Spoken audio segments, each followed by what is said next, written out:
Hi, and welcome to the webinar. My name is Sarah Covert, and I am the owner of Sarah's Pet Care Revolution. And I'm so excited to be having this time with you to talk about the 5 common mistakes even the best dog parents make. My business started out as a small pet sitting and dog walking company with just me.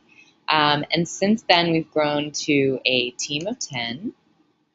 And in fact, we don't have the updated photo yet, but yeah, we're that big. We've done over 10,000 visits. We've worked with close to 500 families. And during that time, we've seen all of the different things that families tend to struggle with. So I want to talk a little bit about first what this webinar is all about.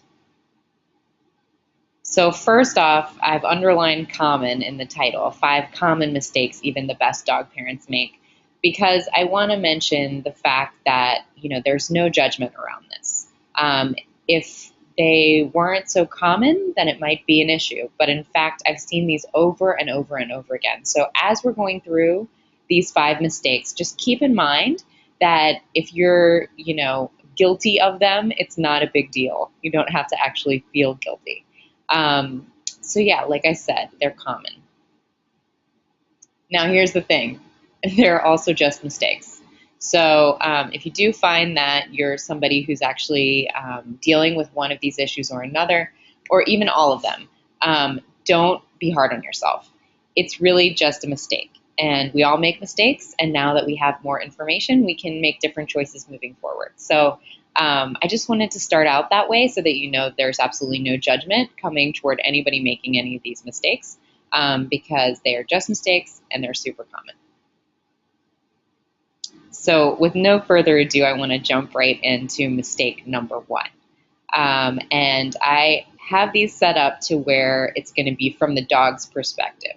So mistake number 1 is, but this bed is so comfortable. And Miso here is showing you what that looks like, right? She doesn't want to get up. She doesn't want to go out. She doesn't want to do anything. She just wants to stay in that bed. And as we all know, this being the beginning of the year, a lot of us set resolutions. It's an opportunity for us to say what we want to do differently. And I feel like this is a good opportunity to talk about that for your dog as well. So let's say you set the very common New Year's resolution that you are going to exercise more. Why would we do that? There's lots of reasons why, but a lot of times that kind of slips away. So obviously I wanted to bring this up because this is the same sort of thing that happens with exercising our dogs. So first off, I want to tell you why it's so important that your dog get exercise. So first off, we've got a few health reasons for that. Just like in humans, exercise and a good diet are very closely related to how healthy you are. And obviously we're here because we really want our dogs to be as healthy and happy and live as long as possible. So if you're not getting them enough exercise, that's the first thing that you're going to notice is they're going to have health problems. And some of the health problems that are related to doggy obesity include heart disease, diabetes, and joint pain.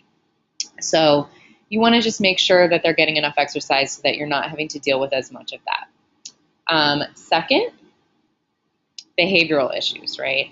So most of the things that you are dealing with on a daily basis probably could be prevented with enough exercise. So I've seen dogs who've done all kinds of things, right? We've got dogs who jump up on the door or try to break down the door, dogs that jump up on people who come in the house, dogs who ignore what you're trying to say, who bark a lot, who destroy furniture, who pull when you go out for a walk on the leash. And really, this is about not having an outlet for energy.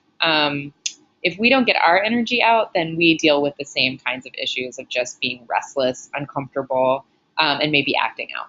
So you just want to keep that in mind as well. And finally, mental and emotional. It is true that our dogs are descended from wolves, and that doesn't mean that we can sort of base everything on the way wolves are. But really, one of the things we can keep in mind is that their bodies are really designed to move.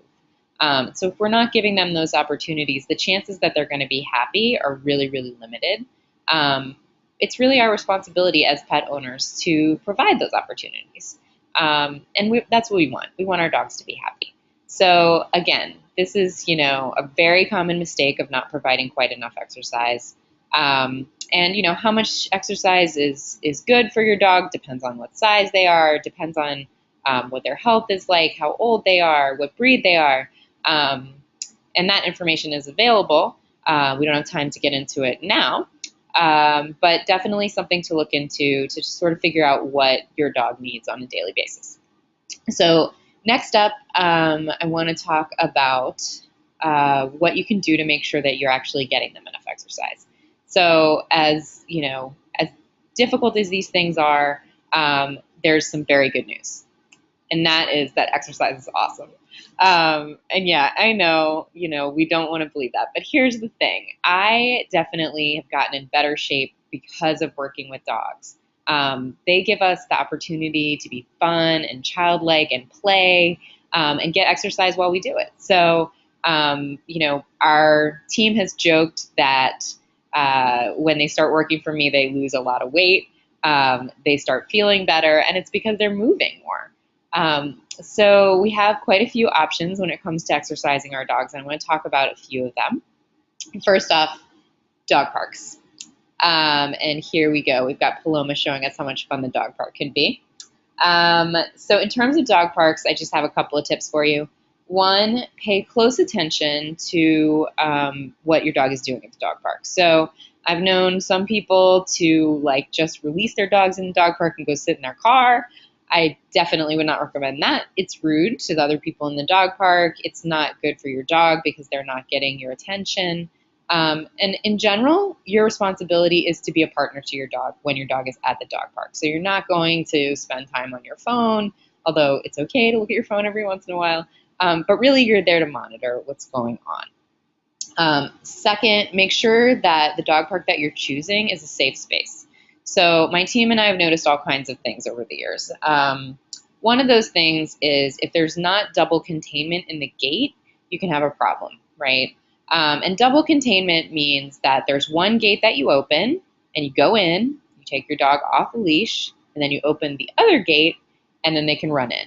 So when that hasn't happened, we've seen dogs be able to slip past their owners, take off, run, and it's just not something you want to deal with. So before you take your dog to the dog park, I recommend going to check out what's there. In addition to making sure that the gate situation is one that you can work with, you also want to make sure that you're checking for any unsafe objects. So when you bring your dog in, you want to just kind of look around, make sure there's no glass, no cigarette butts, which can kill dogs, no food on the ground, just being aware of what some of the possible hazards could be. So, you don't want to just assume it's safe because it's a dog park. You want to just make sure you're taking the time to think through it. And finally, one of the issues I've seen with dog parks is that they sometimes don't have a water source. Just like you or me, when we exercise, we need water. We need to stay hydrated. And I've seen all kinds of problems happen for dogs when they're not hydrated enough. So you want to make sure that there is an actual water source in the dog park for your dog to be able to get water whenever they feel the need. And you may want to run it a little bit just to make sure that the water coming out is clean. Here in New Orleans, it's very hot. So sometimes you want to make sure the water hasn't been sitting for too long because it could get awfully hot. So, that's dog parks. And dog parks can be tons of fun. It's a great way to make friends. It's really a good opportunity for exercise. So I strongly recommend giving dog parks a try if your dog socializes well. And if not, I definitely recommend getting some training because they're missing out on a great opportunity for getting more exercise. So the second thing is the go-to, right? The walks. Dog walks are really wonderful. For a number of different reasons. And here we go. We've got me walking 4 dogs at once, which I can now do as an expert, but definitely wouldn't recommend doing that right off the bat. So what do we want to talk about when it comes to exercise? Obviously, it's a great opportunity. Walks are a great opportunity for exercise. In addition, I really want to point out that they're a really great opportunity for bonding. So it's very natural for your dog to want to go exploring, and also to kind of want a partner for that. So if you think about wolf packs, this is something we can use as an example. And a place where it is good to think about the heritage, the experience of your dog as it has to do with their genetic makeup. So, when it comes to walks, this is a great opportunity for your dog to kind of check back in with you and see what you're up to, and make sure that, you're also exploring with them. So I've seen this over and over with my team, where if a dog is a little bit nervous at first or a little wary, having a little bit of trouble connecting with us, taking them on a walk is the number one way to really cause that connection to happen. Second, walks are really great for teachable moments. So if you are keeping your dog in your backyard all the time, then they're probably not getting the opportunity to learn. And really, you want to be creating those opportunities as much as possible. So we love walks for their ability to teach, okay, this is a corner. You should sit here so that we don't walk into traffic. If you're pulling on the leash, that's something that we can teach. You need to be by my side. This is another dog. This is, here we've had dogs react to streetcars, trolleys. So they need that opportunity to kind of get to know what's out in the world, and you can teach them that while you're doing your walk.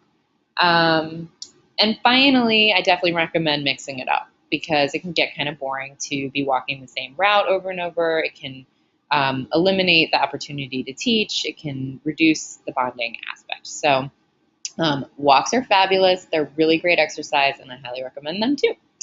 And next up is backyards. I think having a backyard is fabulous. Bender does too, as you can see. But there are a couple things about your backyard, right? One is, a lot of people think, my dog needs a backyard. The truth is, if you're doing enough walks, then, your dog doesn't actually need to have that space to run around, especially if you're taking them to the dog park as well. It's great to have a backyard, though. But I have seen, as far as, opportunities for exercise, part of this mistake is that people have a tendency to kind of just assume their dog is going to exercise themselves. Now, I know for a fact that I'm not going to exercise myself unless I have some motivation. And I know this is true for a lot of the dogs that we take care of as well. It's not really natural for them to want to run around by themselves. So I've got a couple of tips for you when it comes to how to make sure they get enough exercise when they're in the backyard. So the first one is, of course, throwing the ball. Bender's fave here. There are some dogs who are not into retrieving, but the ones that are, that's a fabulous opportunity to get exercise. And second, you can play chase. So dogs really love that game. They love it when you chase them. They love to chase you. And you want to make sure that you're giving them the opportunity to run around. And also, it's a really great exercise for you. So if instead of going to the gym, maybe you could just run in circles in your backyard. I know it sounds ridiculous, but it really is a lot more fun than running on a treadmill, in my opinion. And finally, consider having other dogs come over to play in the backyard, because, your dog needs friends. That socialization is really good for them. And also, if you don't feel like chasing them, it's a really great idea to have somebody else come over to chase them, another dog. So I definitely recommend that as well. And swimming. Some dogs are really into this. Some dogs are not. Definitely worth trying. Jax here loves it. Don't be surprised if your dog isn't into it. But if they are, you want to just make sure that the water source is clean. There aren't any alligators. I've been hearing that a lot lately in New Orleans, that there are some in the bayous here. So obviously just keep safety first. But swimming is also really great for them, even for older dogs with joint problems. And I also just want to talk about how important it is with all of these to keep creative. But first, I want to share with you a poll. So the question on the table for all of you is, what is your favorite way to get your dogs the exercise they need? There's no right answer here, but it's an opportunity for you to just weigh in and me to get to know who's on the call. So I'm going to go ahead and launch that poll. And now we're going to wait to get our answers back in. Everybody's voting. Thanks so much for participating. Do you like to go for walks with your dog? Are you more into backyard play? How about that dog park trip? Other, maybe swimming falls under there. Maybe there's something else you really love doing with your dog. Okay. It's like everybody's had a chance to vote. We're going to go ahead and close out that poll. We're going to share the results with you. All right. So yeah, I mean, you can see people have different opinions on what they love to do with their dogs, but the most important thing is just that you get that exercise, right? We're going to go ahead and hide those poll results and jump right back into our slides. So I mentioned creativity is key. You do want to mix it up as much as possible, and I do have a quick story for you. So one of my favorite dogs that I've come across in the many years that I've been doing this is Remy. Remy absolutely adores her ball. And if it were up to Remy, all of her exercise would be chasing the ball. But unfortunately for Remy, there's usually somebody else involved when it comes to chasing her ball. And after, years of just throwing the ball for Remy, I started to get kind of bored. For 30 minutes, just over and over and over and over again, throwing that ball. Obviously, I was making sure that Remy got enough water. I was making sure that, my arm was in good shape. I was trying to switch arms, actually, to try to keep it going. But when it came down to it, I was getting kind of bored. And so I talked to Remy's mom about this. And she, mentioned the same thing, that, really Remy loves the ball. But we want to make sure we mix it up so that we keep interested in it, because otherwise we might not be taking Remy out to play with her ball as much as she wants, and therefore she's not getting the exercise that she needs. So we went ahead and started thinking of other ideas for what we could do with Remy. So Remy and I love to run together. She also does that with her mom, Jess. And you can see she's kind of having a good time here running on the levee in New Orleans. I used to take her to the playground, so I would teach her how to climb up, behind me, and then we would go down the slide together, and then we would do it again and again. And it really kept it more interesting for me. And Remy also was totally game, because she trusts me and she'll do whatever I'm asking her to do. So this may take a little time for other dogs, but it was a great fit for Remy. We went to the dog park. As you can see, it was a really great opportunity for Remy to get good and dirty. Get some time in the water, meet some friends, run around, play, and the ball didn't even need to be there for her to have a good time. And finally, Remy loves to swim. So as you can see, the ball is still in the picture here, but it was a great opportunity to get her to go retrieve it in the water. So it was keeping things interesting for me. I was getting to go to a park, and Remy was getting the exercise that she needs. So Remy gets the picture, and I know you guys are getting the picture too. Super important to make sure that you're keeping things interesting. Next up, we're going to move into mistake number 2. And mistake number 2 from the dog's perspective is, what is that? So, here's what you want to remember. Dogs are not people. And so the things that we understand sort of naturally, they don't necessarily understand. And that, some examples of that are traffic, thunderstorms, just new people. It may take your dog a little while to get used to things. And so I want you to know, if you're seeing your dog have some anxiety, it's totally okay. And really what we're going to talk about with this mistake is, pet parents who don't give their dogs the opportunity to kind of get over that anxiety, which I think is really, really important, because you don't want your dog to live in fear of things that really aren't scary. So dogs really love consistency. And to be honest, people do too. Change tends to be difficult for everybody. But your dog can adjust. So you want to keep things consistent in order for them to feel safe. But at the same time, you need to push them just a little out of their comfort zone so that they can start to learn that everything is going to be okay. And ultimately, you are going to be their source of comfort, even in situations where they feel scared. So next up, I just want to talk a little bit about the problems that you may notice when it comes to this mistake. So, when you're dealing with a fearful dog, I could see how people would think maybe this isn't such a big deal. But in actuality, it can be really, really unsafe. And so here are some things, that I've seen over the years. I've had a dog get so scared that he pulled me into the street with a car coming.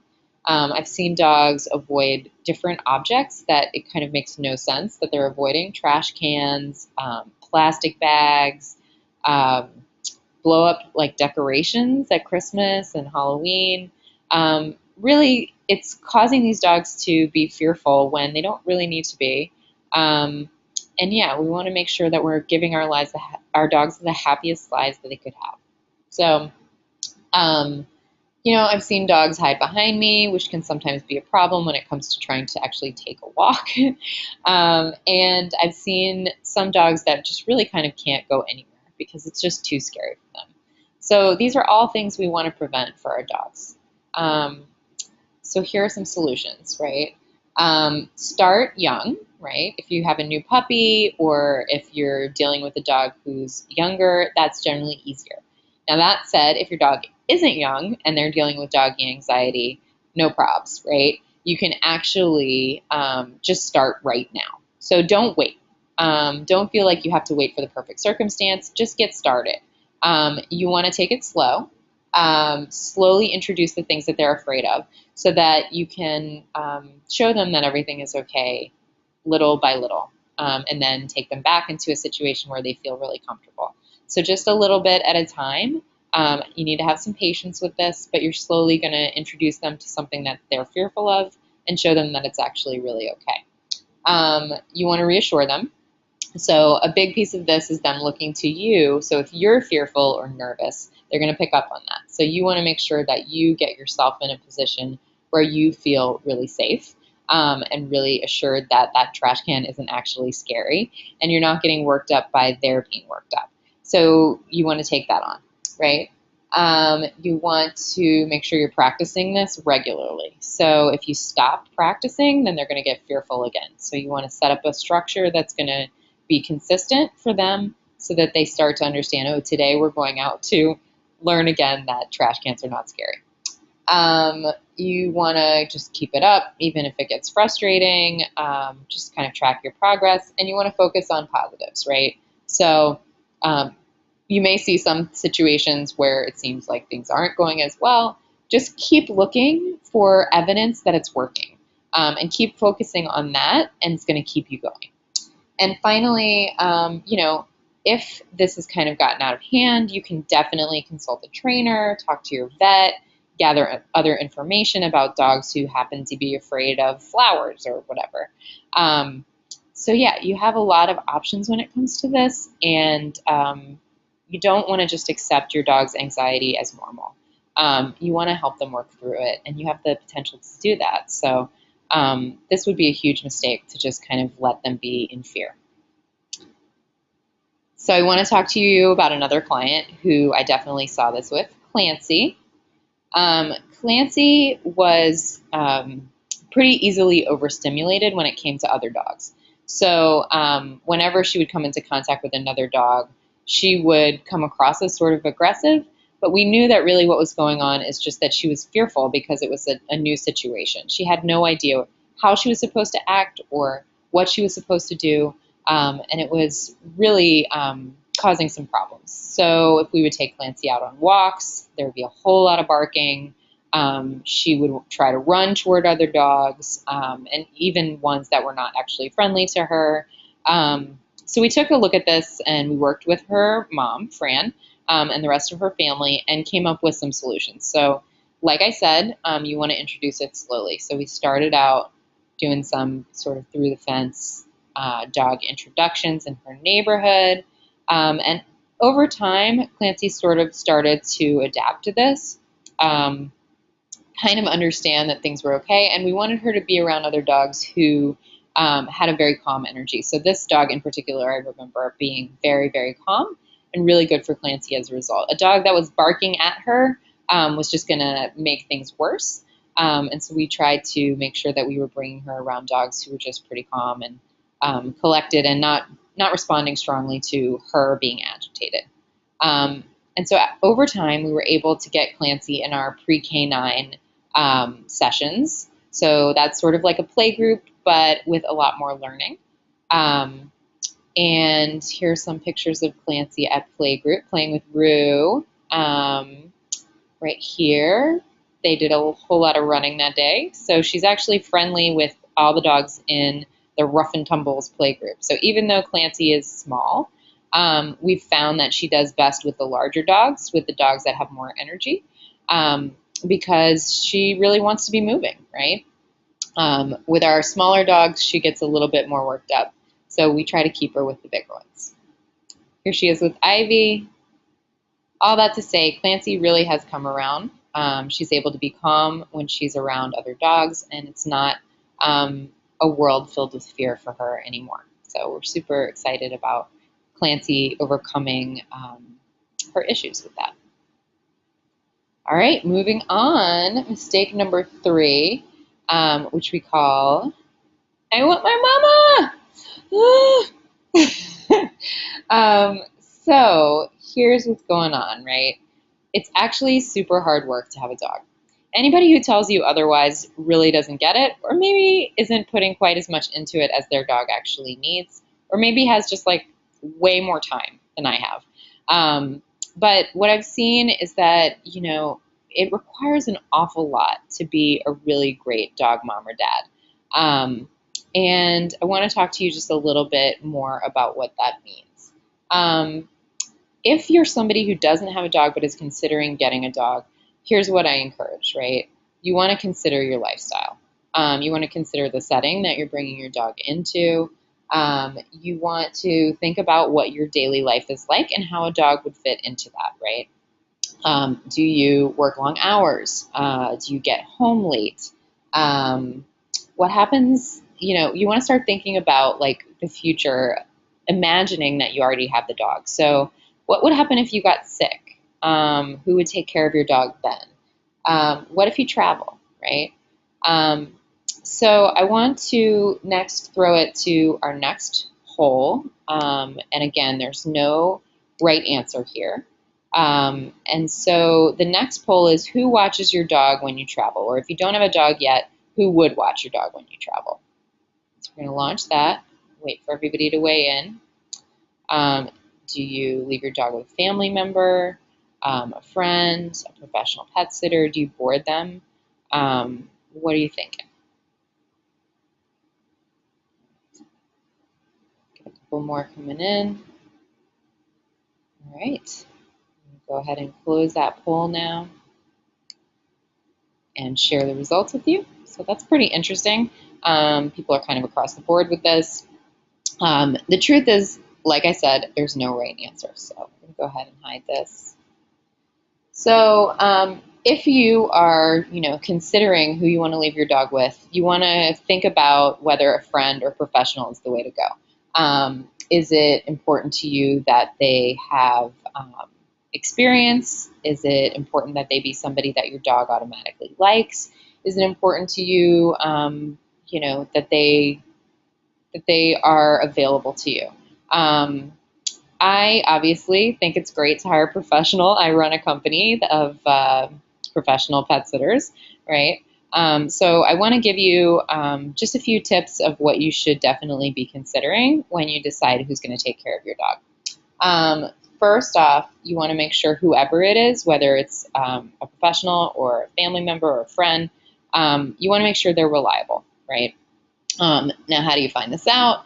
You can definitely look into references for them. You can read testimonials on their website.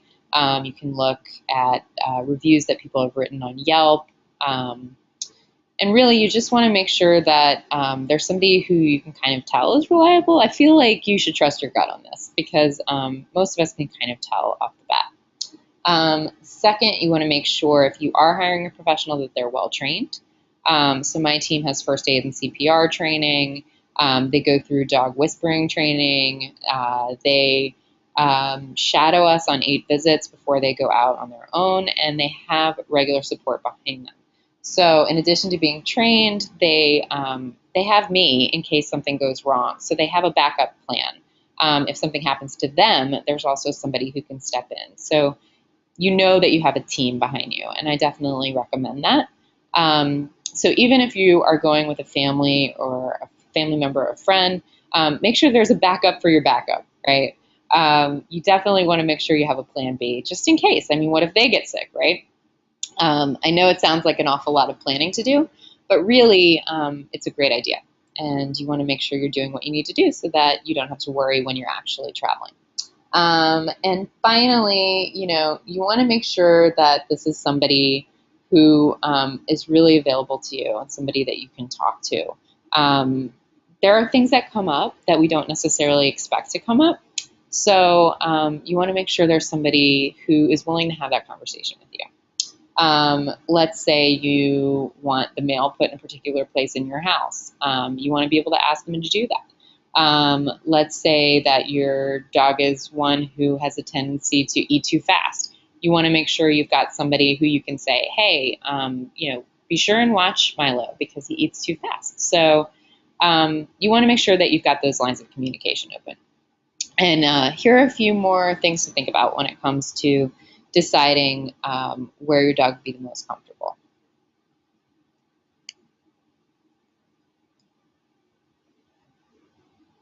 All right, so here we go. Do they need to be around other dogs? Are they going to be happy while you're gone if they're just alone in the house? Do they get stressed out if they're around other dogs? Do they get stressed out if they have to leave their home? If you're dealing with a professional, do they have insurance? Do they have an emergency plan? And how do they keep track of information? So you may not think of this, but with us dealing with close to 300 clients who kind of come in and out on a daily basis, we want to know that we have all that information kept well. And we want to make sure that we are not losing anything in the shuffle.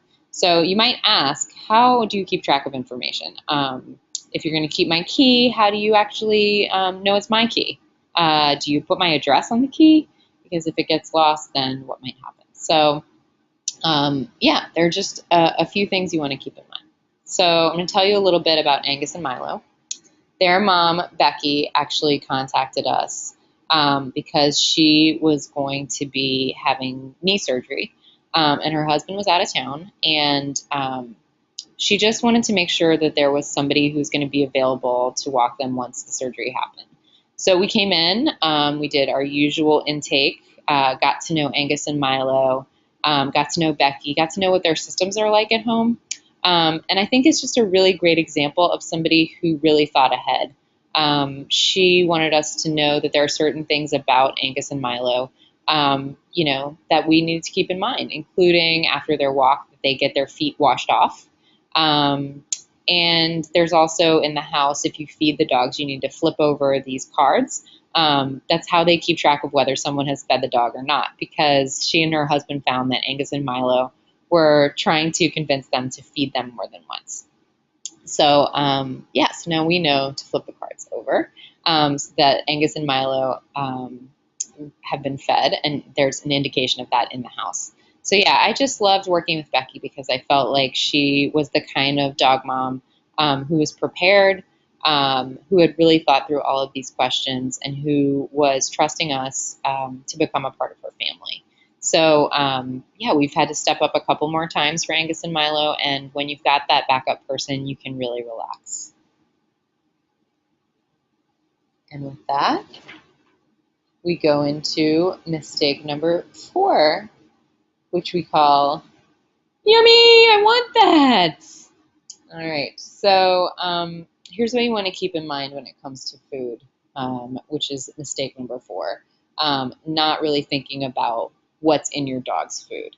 Um, this is a huge issue, to be perfectly honest. I've seen it related to behavior problems. I've seen tons of money spent on sick dogs, and I've just seen dogs that are unnecessarily unhappy, whose bodies are just uncomfortable, and who haven't really been able to live up to their full potential because they just can't overcome that discomfort. So, let's talk a little bit more about what that means, right? Before we get into food allergies, I just want to mention that the pet food industry is like a $55 million industry, and it's just growing.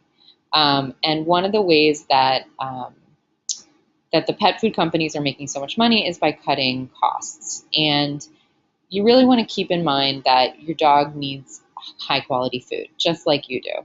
And so you don't want to skimp when it comes to these things. So, when it comes to food allergies, right, I've seen this happen where pet owners are just kind of feeding their dogs whatever. And if your dog has like a lot of crust in their eyes, if they have, if their ears kind of smell, that can be from a yeast infection, which can come from a certain kind of food. If they have itchy skin, a lot of the physical problems that people take their dog to the vet for can actually be solved by switching their food. So you want to make sure that you are consulting with your vet on this. And you're just keeping in mind that if you're having either a health problem or a behavioral problem with your dog, that it could be related to what you're feeding them. And, it's super important that your dogs get the nutrition that they need. Just like it is for people, right? We talked about exercise already. Exercise and diet are clearly just so important to how long you get to live, how comfortable you are in that time with your health, and just with your mood. So I definitely want to encourage you to read labels when it comes to your dog's food. So I've got another poll, right? True or false? Without going to look at the label right now, I know what is in my dog's food. And I'm just checking to sort of see where people are on this issue. Some people are kind of aware that this is going on, that certain things are being put in food that shouldn't be there, or they're just kind of taking it on trust from whoever has recommended the food that it's okay, whether it's the pet store person or the vet or whatever. But yeah, so we're going to just get an answer here. And yeah, I think that's super interesting. We're going to go ahead and close out and share those results with you. Thank you guys so much for participating, for being honest about where you are on this. I just really appreciate the opportunity to get to know what you are thinking about. So let's talk a little bit more about what ingredients you should be looking for and what you should be thinking about when it comes to your dog's food. So first of all, as a vegetarian, I would love it if my pets could eat vegetarian, but they can't, right? Really, they need animal protein. So the first thing you want to look for is animal protein. That should be the first ingredient in the food. Should be about 25 to 35% of your dog's food. Second, fruits and veggies. Their wolf ancestors may not necessarily have eaten fruits and berries and vegetables like from the ground, off the tree, but they were eating animals that were eating those things. And the way that we are currently raising the animals that are put in dog food, you can't be certain that those nutrients are actually going to come from the chicken or the fish or whatever is in your dog's food. So having that fruits and vegetables in your dog's food is a really, really good idea. So you want to look for those and make sure that you're giving them something with that. Well, let's talk about grain, right? Grain-free diets are super, super popular right now, and they are a good way to go. The only thing is you want to make sure that you think about whether your dog needs grain or not. So it's not necessarily a bad thing for there to be grain in the food.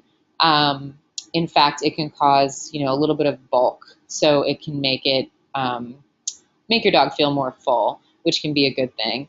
But you want to make sure you're careful about what kind of grain. So I want to talk specifically about corn. Corn is super popular in dog food. You want to be especially careful of that. Why is it popular? I think that is really because it's cheap and it's available. And the same is true for human food, right? There's corn syrup in almost everything. There's some form of corn in a lot of what we eat. And really, humans and dogs are not really designed to digest that much corn. So corn has no nutritional value for dogs, and you want to try to avoid it wherever possible. So be sure to take a look and see whether there's any corn in your dog's food.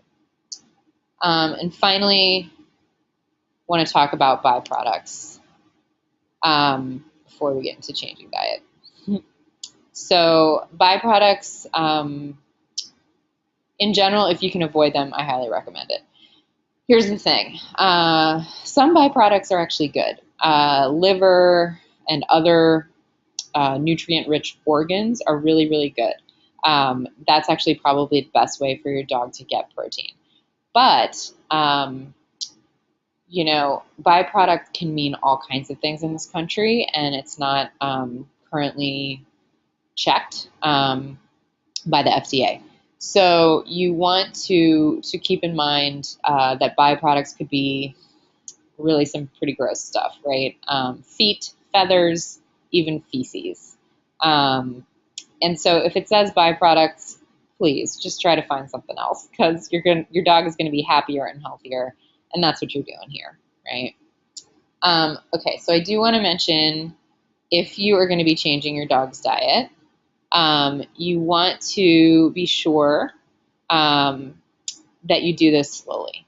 I've seen families make the mistake where they actually get their dog a great food, but what they do is they just switch it. For most dogs, this is not going to be a good idea. You're going to have a result of diarrhea, vomiting, just sickness in general. If you were to change your entire diet overnight, chances are your body would reject that as well. So what you want to do instead is slowly mix in the new food with the old food. So take down the amount of the old food, put in that amount that you've taken it down of the new food. And that way you're going to be able to slowly switch them over, and their bodies are not going to have this intense reaction. So, change their diets to the good ones. You're going to end up with a much happier, healthier dog. And just make sure you do it gradually so that you're not shocking their system. All right, so let me tell you about Sunny. Sunny's actually a golden retriever. She is the dog of one of my employees. Super cute, Sunny. So Sunny is one of those examples of food allergies that I mentioned. She was having all kinds of health problems, and it turned out that really all they had to do was get Sunny on a different diet. And now Sunny is doing really beautifully.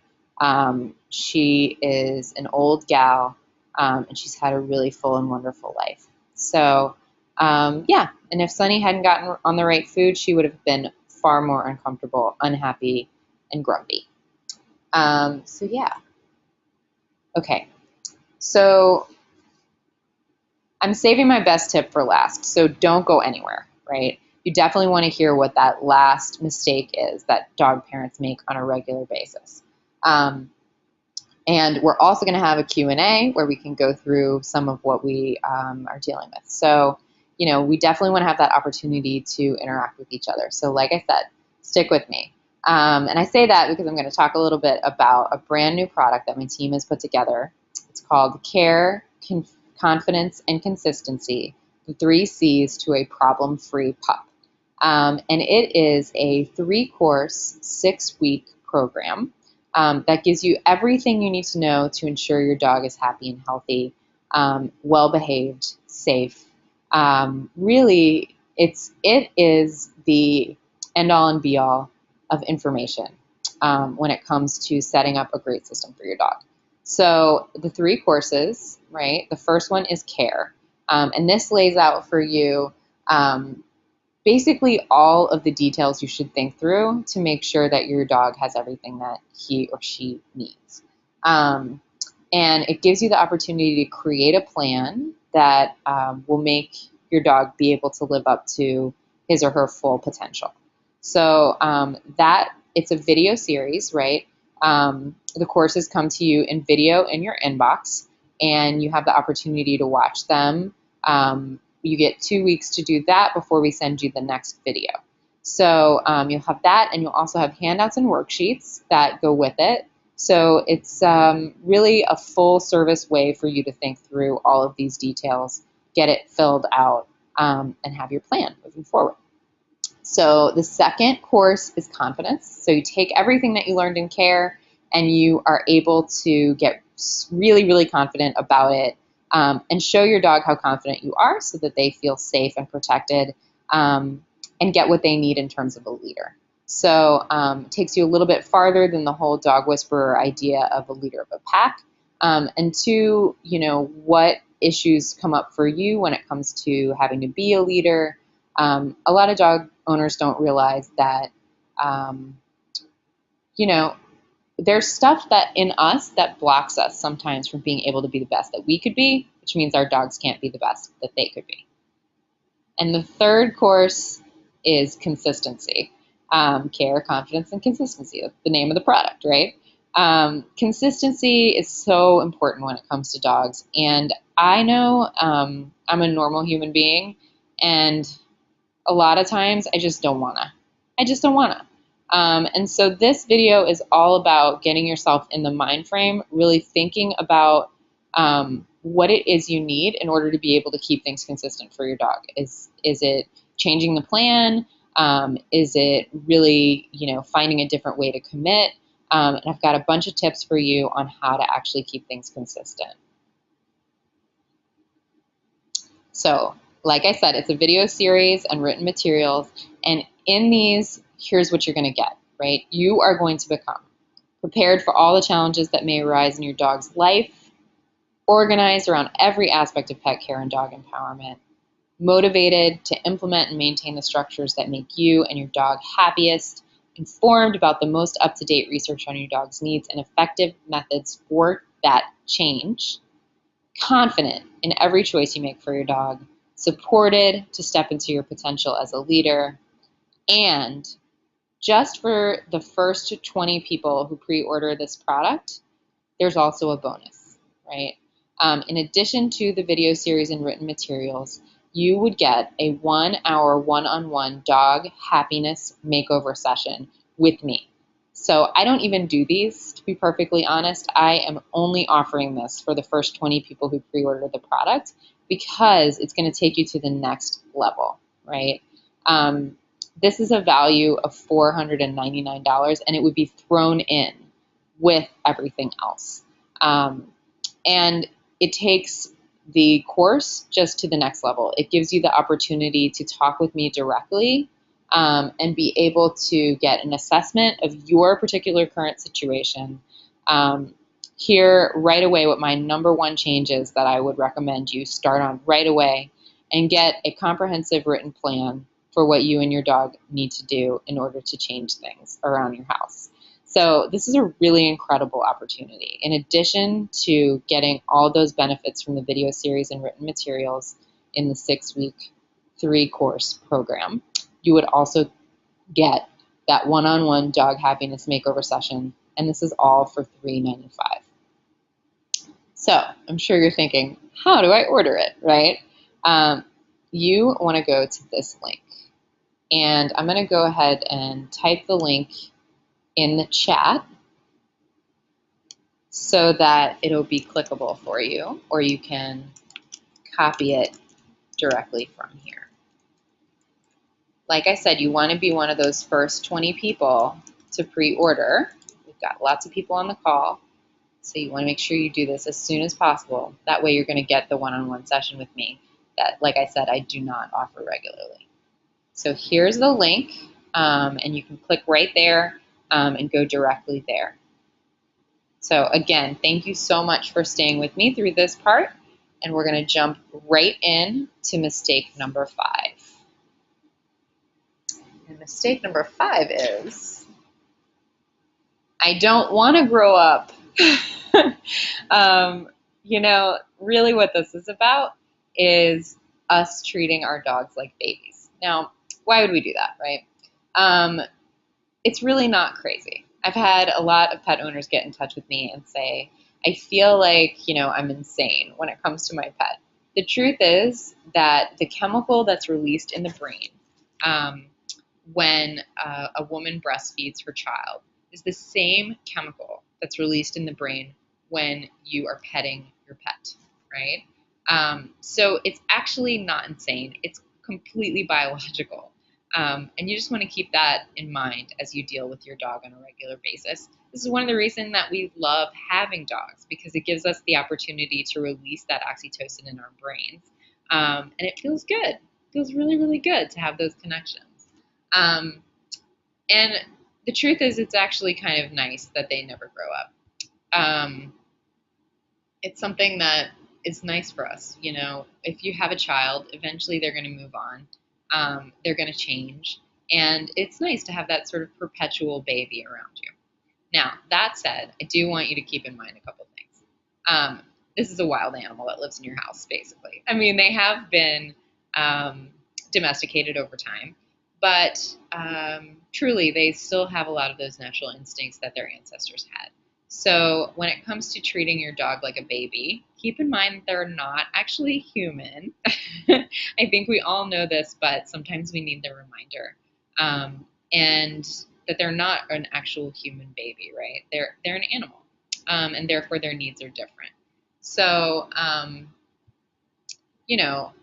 things like baby talk, carrying your dog, spoiling your dog, the purse dog that Paris Hilton made so popular.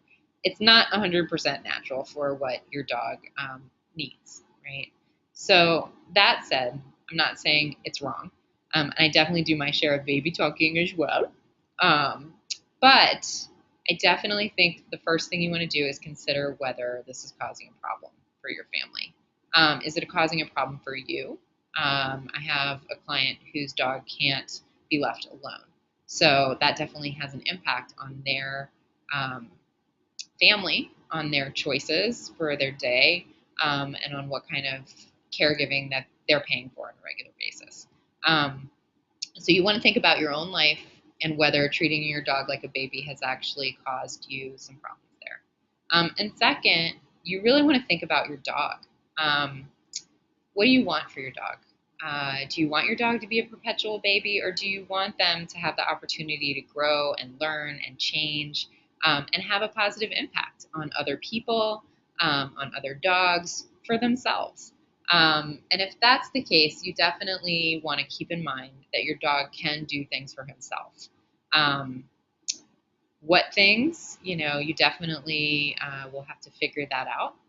But I know a lot of my employees have trained their dogs to just, work for their food or work for their treats. Sit, paw. Dogs love the opportunity to gain self-esteem. They feel really good when they please us, and you want to give them the opportunity to actually step up and do the right thing. And you just want to make sure that you're not babying them to the point where you're taking away from them their opportunity to grow. Our story on this is another one of my employees' dogs, actually. So Stefano is this adorable little guy that Damie found when he was very little. And obviously that baby connection was there. And over time, he got babied an awful lot. And what Damie saw happening was an incredibly intense connection between Stefano and herself, because she was treating him like a baby and not having him sort of live up to what he could do. So, she was seeing problems like when she went outside of her gate, her yard, Stefano would sneak through the gate so that he could get to her and run across the street. And it was really causing a problem in that she was worried that he was going to get hurt at some point. So there was all of that going on. And, he also was just kind of acting like a brat sometimes. So Damie learned a lot over time, and she also, from working with us, came to determine that there was actually a lot that Stefano could do. Um, and that when she was expecting better of him, he was living up to that potential. So now he will listen and he will do as is needed. And Damie's able to actually, treat her baby like the dog that he is, right? Um, she gets to baby him a little, but also she gets to make sure that he knows what the rules are. And sometimes that's exactly what our babies need, is an opportunity to live up to what we expect. So I definitely wanted to give you that last tip about being careful about how much you treat your dog like a human baby. So that is all we've got for our mistakes. We're going to run through them real quick again. So the 5 mistakes, the 5 common mistakes even the best dog parents make are: 1, failure to provide enough exercise; 2, making everywhere but home into a scary place; 3, trying to go it alone, not getting help; 4, ignoring what's in your dog's food; and 5, treating your dog like a human baby. So now we're going to go to Q&A. Let's see. Just going to pull those 5 mistakes up again. And we're going to go to our Q&A. So if you need your question answered, just go ahead and raise your hand and I'll call on you. And don't be shy. There's quite a few of you on this call, and I want to get that opportunity to talk with you.